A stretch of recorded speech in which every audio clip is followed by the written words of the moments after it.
Bonjour à tous, bienvenue à cet autre épisode de Zone Crypto. Mon nom est Sylvain. Alors, en ce beau 12 novembre 2021, ça a tardé un petit peu pour mon podcast cette semaine, attendu à la fin de la semaine avec le nouveau travail, beaucoup occupé, fait qu'on j'essaie de trouver un bon moment là, pour le faire. Il y a eu quand même beaucoup de choses qui s'est passées dans l'univers, là, Bitcoin et des crypto-monnaies cette semaine. Alors on va faire un petit tour d'aperçu. J'ai pas eu le temps de passer beaucoup de temps non plus. Ouvrir en même temps que moi là, les nouvelles, on va passer à travers ça. Marché comme d'habitude, on va passer à travers aussi, là, comme je l'ai dit, là, les nouvelles, les différents sites avec aussi Telegram, là, en plus de ça, sans plus tarder, je vais partager l'écran, puis aussi pour ceux là, qui écoutent, j'essaie d'expliquer le mieux possible. Dites-moi là, en commentaire si jamais là, quand que j'utilise l'écran, est-ce que vous pouvez suivre sur podcast aussi là, je veux dire quand vous êtes juste sur Anchor, Spotify, Apple Podcasts, des choses comme ça. Fait que là, on va se lancer. Tout de suite, au niveau des marchés. Avant ça, je vais juste faire un petit rappel pour me supporter. Allez sur buymeacoffee.com / le barre oblique Sylvain Cloutier. Et puis vous pouvez aller là-dessus. J'ai un contenu VIP, $3 par mois, contenu exclusif. Je vais le monter à un moment donné. Alors, essayez d'embarquer le plus tôt possible. Une petite contribution là, qui bénéficierait là, à continuer les efforts de la chaîne. Je suis en train de développer, là, de travailler avec quelqu'un pour développer un nouveau logo pour Zone Crypto en particulier. Fait qu'on va travailler là-dessus. Alors, c'est sûr que ça génère des dépenses et des choses comme ça. Alors, si vous voulez participer, en plus de ça, vous allez obtenir là, d'autres contenus exclusifs que je vais faire là, au fur et à mesure.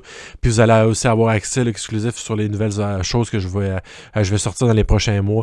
Le développement va plutôt lentement à ce moment, là, que je suis pas mal occupé, mais sinon, on va continuer d'évoluer lentement, mais sûrement. Fait qu'entrez avec moi, puis après ça, là, je vais probablement le monter au moins à $10 là, par mois. Et puis là, vous aurez accès là, à tout là, ce que je vais lancer dans les prochains mois. Puis on pourra se parler là, pour d'autres choses. Vous pouvez m'envoyer vos questions, des choses comme ça. Fait que c'est une petite parenthèse afin de supporter ma chaîne. Allez là-dessus. Ou vous pouvez juste donner un don aussi une fois. Là, je pense que vous pouvez comme acheter un café. Des choses comme ça, je n'ai pas regardé trop là, pour les autres fois, mais j'avais surtout travaillé sur les memberships en tant que tel. Alors maintenant, si on se lance dans les marchés, comme je vous l'ai dit, il s'est passé quand même beaucoup cette semaine. Alors, on va passer à travers ces deux petits clics-là. Bon, parfait. Fait qu'on a la chaîne, on a la chart de Bitcoin, BTC, la dominance Bitcoin à 43.21. On va regarder, c'est ça avait monté là, en dominance au niveau de BTC. Ça, c'est une chart en particulier qui va juste démontrer là, la dominance du market cap face là, au total. Là. Alors, est-ce que c'est plus important, moins important? On savait que dans le passé, Bitcoin était rendu quasiment à 73%. Ça, c'était en janvier 2021. Et puis là, ça a baissé jusqu'au plus bas ici en mai 2021. Puis là, on se situe là, à 43 points. Ça veut dire que l'autre marché, Bitcoin a moins d'importance face au reste du marché. Alors, Ethereum, évidemment, là, est environ à 18-20%. Alors, c'est important à ce niveau-là. Fait que c'est pour ça que BTC a baissé aussi. Alors ça, c'est ce qu'on voit. Total 2, alors tout le market cap continue lentement mais sûrement de monter. Ça exclut le BTC, le market cap total sans le BTC. Alors on continue de monter 1,59 milliard. Et puis ça, c'est excluant le BTC et Ethereum. Donc on est à 1 milliard pour cela, 1,03. Alors encore une continuité, là, une petite montée progressive. Encore qui se continue pour les dominants. Je pense que les cryptos là, de plus en plus continuent là, à évoluer lentement mais sûrement face à l'adoption des gens et tout ça. Fait que c'est ça qu'on voit là, avec les charts. Fait que là, on va aller sur BTC. On a eu un nouveau all-time high, comme on peut dire. Et puis je vais juste référer un petit peu à la ligne que j'avais faite il n'y a pas longtemps là.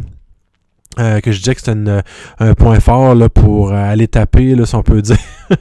Alors, 1.27 ici, suite à la montée, là, quand il y avait un petit mouvement, monté ici, suite à la redescente, j'ai dit, bon, le prochain mouvement va sûrement aller là. Fait que ça, c'est des zones quand même super fortes, tu sais. Vous pouvez utiliser ça comme vous voulez là, pour le trading. Là, c'est pas un avis, c'est pas une stratégie de trading en particulier, mais c'est beaucoup de niveaux là, très importants. Fait que là, si on zoome on est quasiment allé taper là, cette ligne-là. Là. Puis elle n'est peut-être pas là, nettement là, précise là, tant que ça. Mais c'est pour vous dire que les niveaux sont bien particuliers. Là, les niveaux mathématiques, statistiques de Fibonacci. Je n'irai pas trop en détail là-dessus. Vous faites faire des recherches, là, mais je vais juste en remarquer une petite chose aussi que j'avais mentionné au niveau de Shiba Inu. J'avais mentionné une zone qui était super forte aussi, puis qu'on allait voir si ça allait... Et puis, comme de fait, ça m'a donné raison. Pas que j'aime ça avoir raison, mais c'est juste pour vous dire à quel point là, ces zones-là sont importantes. Fait que bon... on est bien à la journée, oui, c'est ça. Alors, quand je vous avais dit, là, c'était les journées, ouais, c'est ça, c'est les journées ici. Je vous avais dit, là, je pense qu'on se situait à peu près à ces environs-là, le point 236, là, ici, et puis c'est allé carrément retaper la zone du point 5, point 618 Fibonacci, ma zone rouge, là, qui aurait dû être verte, parce que ça, on est plus en mouvement vers le haut, là, fait qu'on aurait pu, j'aurais pu la changer de couleur en particulier, là, parce que si c'est un mouvement vers la baisse, ça va être en rouge, puis ça sera en vert, là, si j'y allais, là, de toute façon, bon, et voilà, fait qu'on peut changer ça, mettons, ça c'est juste le tour, et puis on peut y aller, là, je sais pas, là, on va mettre celle-là ici, bon, vert, parce qu'on est encore en montée, alors vous pouvez vous attendre, là, c'est comme une respiration, on expire, puis on continue.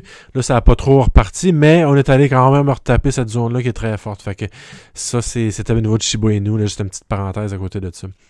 Fait que BTC, ben comme on se disait, all-time high, 69 000, puis là on est à 64 153, on a eu une forte réaction tout de suite à ce niveau-là, boum, on est retombé, alors on se situe à 63 000, ça avait descendu à 62, 64 000 environ, fait qu'on va voir là, est-ce que ça continue de monter ou pas, mais je pense que c'est quand même des mouvements là, relativement normaux là, face à ça. Je pense qu'Ethereum, si on regarde la chart présentement, l'ascension semble beaucoup plus stable que BTC. Là. On voit là, une montée quand même progressive puis qui se maintient. On pourrait comme, je pense qu'il y avait des, avec les 4 heures, on pourrait probablement faire un channel là, qui monte là, vers le haut. Là. Fait que si on pourrait quasiment là, faire des choses comme ça. Là, il y aurait probablement, on va reprendre ça ici là. Mais pour avoir là, vraiment là, un channel ascendant là, qui monte vers le montant, là, ça on pourrait, je le fais approximatif, là, mais ça ressemble beaucoup à ça. Là, puis ça semble continuer de monter. Fait que tant que ça reste dans ça, techniquement, on y va avec une progression, mais à un moment donné, il va y avoir peut-être une coupure, là, soit vers le haut, le bas. Là, fait que ça à suivre à ce niveau-là. Sinon, Ethereum 4680 présentement. XRP, ça avait monté, une bonne petite montée là, cette semaine. Là, on est encore sur le 4 heures, 1,34. Et puis là, on se situe à 1,19. Fait qu'il y a une forte montée, puis c'est redescendu quand même assez rapidement. Donc, 1,19 actuellement pour XRP et Ripple. Au niveau de Hex, donc ça continuait de descendre. On est allé aux environs de 14 cents et puis là, il y a une forte réaction vers le haut là, à ce niveau-là. Si on regarde dans le passé, peut-être des supports à ce niveau-ci. Je pense qu'il y avait plusieurs qui avaient comme parlé de 14-15 cents, là, qui allait peut-être être un niveau là, de réaction. Là, et puis là, on a remonté rapidement. Là, on se situe juste en dessous. Là, ici, je pense que c'est l'average 50. Ici, on est allé retaper vers les 28 cents. Et donc, forte réaction. BTC a descendu, Hex a monté. C'est souvent là, ça que je vois là, dans tout ça. Là. Fait que, à suivre. 27 cents sinon pour X actuellement. Litecoin, il y a eu une forte réaction aussi cette semaine, grande montée avec le all-time high de BTC. Et puis là, on est à 253. On est à monter à 301 et puis c'est ça, 253 actuellement pour Litecoin. Bitcoin Cash, 664 $, avec quand même une bonne réaction aussi. À ce niveau-ci, mais on se situe quand même bien dans ça là, du all-time high qu'il y avait eu là, que je crois que c'est all-time high pour le 12 mai 2021, 1635, on est encore là en bas de ça là, facilement. Tron semble avoir une petite montée progressive, mais très très lente. 10 cents 1,08. Et puis Monero semble bouger de côté là, actuellement. On dirait que ça ressemble à BSV. Là. Je pense qu'il y a des gens qui n'aimeraient pas que je compare Monero à BSV. Mais juste en termes de chart, là, ça bouge de côté pendant un bon bout. Et puis ça, c'est ça qui se passe avec ça pour... je sais pas pourquoi j'ai tous mes niveaux ici. Ok, c'était les Fibo, ok.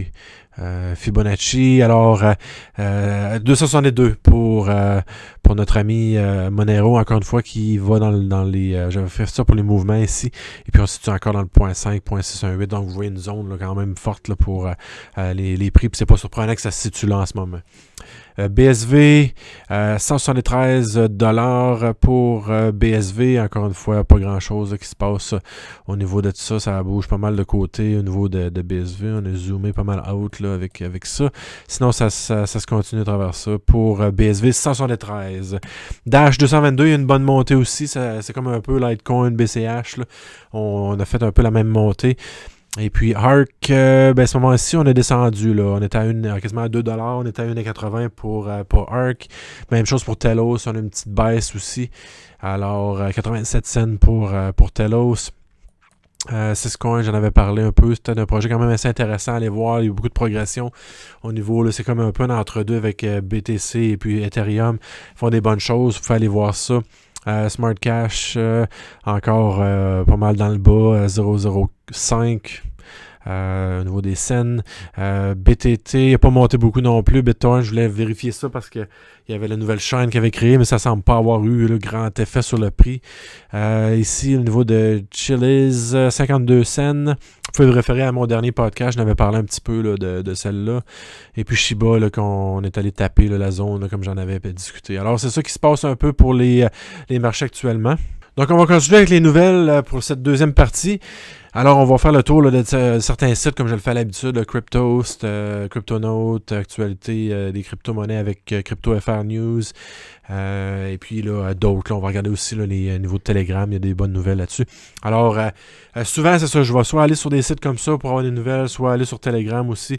Souvent, là, ces sites-là, ils ont des Telegram aussi, fait que c'est comme un peu en double, fait que ça ne veut pas nécessairement là, de regarder les deux. Vous pouvez suivre Telegram, vous pouvez suivre, vous allez sur ceux-là, là, ça dépend, là. Comment vous aimez suivre là, les médias sociaux ou aller sur un site internet, là, par exemple. Discord abandonne l'intégration des wallets Ethereum après une vague de critiques. Ouais, je pense que j'avais entendu ça cette semaine. Discord voulait adopter là, l'Ethereum. Ethereum, ce qui arrive avec eux autres, c'est beaucoup de gas fees. Et puis là, je vais faire une autre petite parenthèse avec Shiba Inu, que je pense que ça allait être accepté par les cinémas là, AMC aux États-Unis. Ce qu'il faut comprendre quand même avec Shiba Inu, c'est que oui, c'est bien beau là, qu'on veut l'adoption de ça, mais il faut aussi savoir que c'est un jeton ERC20, ERC20 token. Et puis ça, il y a des frais, des gas fees. Puis ça, j'en ai déjà parlé. Gas fees, ça peut être super dispendieux. Ça, c'est les frais pour activer le contrat intelligent sur la chaîne pour pouvoir l'envoyer. Fait qu'il va y avoir un frais en Ethereum que vous allez payer à chaque fois que vous envoyez un de ces jetons-là. Et donc là, pratico-pratique, vous allez au cinéma. Je sais pas, vous payez 20 $ pour votre billet de cinéma. Et puis, vous allez vous ramasser avec un beau petit 20 $ de frais en Ethereum de plus. Ce qui va faire que ce ne soit pas un 2 pour 1, mais ça va être un 2 pour 1 en frais. Donc, ça va vous coûter le double pour aller au cinéma. Alors, à moins qu'il arrive des solutions que j'ai pas entendu parler, je pense pas que ce soit une super bonne idée là, d'y aller dans ce sens-là. Fait que je pense que sans lire l'article de Discord, c'est probablement la même chose. Là. Les porte-monnaies avec Ethereum, beaucoup de frais, surtout quand c'est des transactions là, au niveau des NFT, des transactions rapides, des choses que ça coûte essentiellement plus cher d'utiliser Ethereum que l'article que vous voulez acheter des fois. Là, à 5 $ pour quelque chose, mais ça va vous coûter 15 à 20 $ de frais pour... Puis ça, c'est pas pratique là, de dire je vais attendre le dimanche là, quand personne utilise la chaîne pour l'utiliser parce que c'est moins cher. Ouais, mais c'est pas pratique ça dans la vie de tous les jours. Fait que ça, c'est probablement quelque chose comme ça qui se passe avec Discord, sans trop regarder, là, je vais l'ouvrir, on va aller voir. Discord a finalement décidé d'abandonner l'intégration des portefeuilles Ethereum. Après la vague de critiques et de désabonnements générés par l'annonce, le fondateur du réseau social a assuré que le projet n'était pas à l'ordre du jour. Fait qu'ils ont enlevé ça.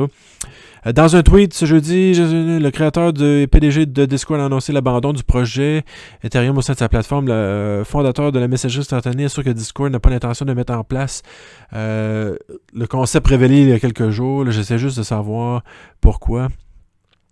Qui mentionne ça. C'est sous la pression, le vague de critiques. Rapidement. Sur Reddit, une pétition exigeant que Discord ne se tourne pas vers les crypto-monnaies ni les jetons non fongibles NFT a vu le jour. En l'espace de quelques jours, elle récolte plus de 6000 signatures. Sur Twitter, de nombreux internautes affirment que capture d'écran à l'appui après avoir zélé le contrat Nitro. Alors, je sais pas trop le fond de l'histoire, mais ça peut être un peu là, dans ce même genre d'histoire-là. Peut-être qu'ils veulent garder une certaine... Je sais pas, ça fait quand même pas très longtemps que j'utilise Discord. Là, c'est peut-être des choses à l'interne. Il y a beaucoup de gamers qui utilisent ça. Il y a peut-être d'autres raisons. Là. Je suis peut-être pas au courant. Si jamais vous avez une idée ou que vous comprenez la plateforme un peu mieux, ben faites-moi le savoir. Je serais curieux d'en savoir plus par rapport à ça. Votre cryptonaute, on va aller voir s'il y a d'autres nouvelles. Comment gérer les NFT. Je pense que je vais aller voir avec... actuellement, on va voir ici avec Crypto News FR. Vous pouvez vous abonner à une newsletter par semaine. Là, j'essaie de j'essaie de savoir ce qu'ils l'ont mis pour s'abonner. J'ai essayé de la trouver la dernière fois, je ne l'ai pas trouvé. J'essaie de revenir là-dessus pour ce qui est de la recevoir dans votre courriel à chaque samedi matin. Là. En tout cas, surtout que je la trouve, je vous la mentionnerai ou je la mettrai en description. Sinon, on va aller vers notre ami Telegram. Alors, quand j'avais créé vous pouvez créer des fichiers, des dossiers avec plusieurs groupes ou chaînes sur Telegram. C'est ça que j'utilise là, présentement. Puis j'avais commencé là, à en recueillir plusieurs en français qui apportaient de la bonne information. Et puis le Decentra, ça en était une de ceux-là. Il y en avait d'autres que j'étais en essai là, de regarder comment c'était. Au niveau de Decentra, plus de 2 jours avant la fork, tant attendu, Taproot devrait permettre l'utilisation de smart contract. Scalabilité, ça je sais même pas c'est quoi. Selon d'anciens dirigeants, Binance a une valeur potentielle de 300 milliards de dollars si la société décidait de s'introduire en bourse, soit 3 fois plus que Coinbase. C'est pas surprenant. Par contre, il y a peut-être des façons de faire un petit peu douteuses au niveau de Binance, là, mais je ne m'aventurerai pas dans le sujet pour ce podcast-ci. Elle a peut-être long expliqué, puis je connais pas assez le dossier non plus là, pour ça. Le maire de Miami, Francis Suarez, vient d'annoncer que chaque habitant possédant un portefeuille numérique pourra recevoir des bitcoins issus du staking du Miami Coin. Donc, il semble y avoir une vague là, de coins pour les villes, certains maires qui sont mis en faveur de Bitcoin et puis d'autres cryptos. Mais je pense principalement que c'est BTC à l'heure actuelle. Par la suite, Discord, on en a parlé. Introduit en bourse le 26 octobre, l'action française Crypto Blockchain Industry s'échange aujourd'hui à plus de 65 €, soit une performance de 3150%. Alors ça, je n'étais pas au courant de ce projet-là. Alors si jamais vous en savez plus, vous pouvez me l'indiquer aussi. Le projet Terra Luna s'apprête à brûler 8,8% de l'offre maximale, c'est-à-dire 88,7 millions de tokens, soit l'équivalent de 4,5 milliards de dollars. Alors, Luna, quand même populaire, ça a monté beaucoup en prix dernièrement. J'ai jamais vraiment beaucoup suivi Luna. Encore une fois, si vous l'avez suivi, ben vous contacterez là, pour m'en parler. Espace XRP, ouais, ça c'est pro XRP, c'est pas, je veux dire, tout le monde n'est pas tout d'accord avec Ripple et XRP, mais ça peut être une chaîne à suivre si vous voulez continuer à suivre l'évolution de XRP à ce niveau-là, là, allez sur Espace XRP. Cryptos, c'est comme je vous disais, là, vous pouvez aller sur le site, vous pouvez avoir les nouvelles là, directement dans Telegram. Telegram fait bien, vous pouvez juste avoir ça dans votre téléphone, c'est rapide, vous pouvez avoir les alertes et tout, là, ça va quand même assez rapidement. C'est une autre façon de faire là, pour ceux-là qui débutent en crypto et qui veulent s'informer le plus possible. Même chose ici avec Crypto News, il va y avoir aussi là, la vidéo. Vous pouvez regarder ça aussi, les 5 actualités crypto de la semaine, Crypto News FR. Vous pouvez aller là-dessus ici. Et puis, un que j'aime bien aussi, c'est Infoziton. Généralement, des petites nouvelles très rapides, comme Walt Disney veut créer son propre metaverse. Reuters, maire de Miami. Donc, lui, il y avait la même nouvelle ici. Puis la même chose pour Binance qu'on vient de couvrir. Alors, il y a beaucoup de choses qui se passent là, au niveau des nouvelles. Donc, ça va être tout pour moi cette semaine. Encore une fois, je vous remercie là, d'avoir écouté. N'hésitez pas à rentrer en contact avec moi. Il n'y a pas beaucoup de monde qui le font. Venez aussi sur le groupe Telegram également. Je l'ai en description. Et puis, d'autres choses. Sinon, c'est ça, contactez-moi. J'ai finalement réussi là, à avoir mon entrevue avec Douglas Tuman de Monero. Je l'ai mis sur ma chaîne anglaise aussi. Allez voir ça. Une bonne entrevue qui couvre là, la base et puis un petit peu là, par rapport à Monero. Surtout, J'essaie d'y aller le niveau de base, à aller jusqu'à avoir une meilleure compréhension de qu'est-ce que c'est. Alors, allez voir ça. Sinon, encore une fois, n'hésitez pas à m'envoyer vos suggestions. Puis, encore une fois, allez sur buymeacoffee.com /Sylvain Cloutier. Puis, allez me supporter là-dessus. On va continuer de faire du bon contenu. Puis, encore une fois, là, envoyez-moi là, vos choses. Puis, vos commentaires, suggestions et tout. Puis, on va regarder ça ensemble. Fait que là-dessus, merci beaucoup. Puis, bonne fin de journée. Et puis, à la prochaine. Bye.